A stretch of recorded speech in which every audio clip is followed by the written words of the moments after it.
some of the elements that I touch base on and the storyline is something that we can all relate to at some extent. Ito raw ang laman sa Balisa, short film na binuo ng choreographer at director mula North Vancouver, Gabriel Tumaneng. Bahagi ng Innovate Dance Film Showcase sa Vancouver Playhouse kamakailan. So had to choreograph a bunch of different pieces for 20 plus people for like 3-4 different scenes that involve the dance itself. Ang tema ng 3 minutong short dance film at music video na maaari rin mapanood sa social media, mga karanasan ng isang Pilipinong estudyante sa Canada na nahihirapan sa kanyang mga relasyon sa bahay at sa paaralan. She feels pressure from her family and family expectations, and then it kind of follows her throughout her day and how she's kind of navigating these internal struggles that she's having. Bukod sa pag-showcase ng mga talento ng mga Pilipino sa Canada sa acting, sa pagsasayaw at choreography, binuo raw ni Tumaneng ang short film na ito para ibahagi ang mga karanasan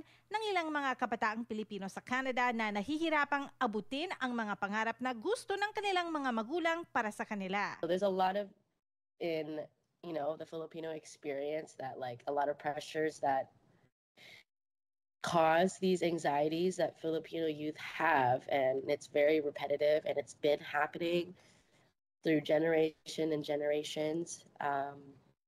And yeah, again, like this is why I wanted to make this film to, I guess, quote unquote, expose or bring to light what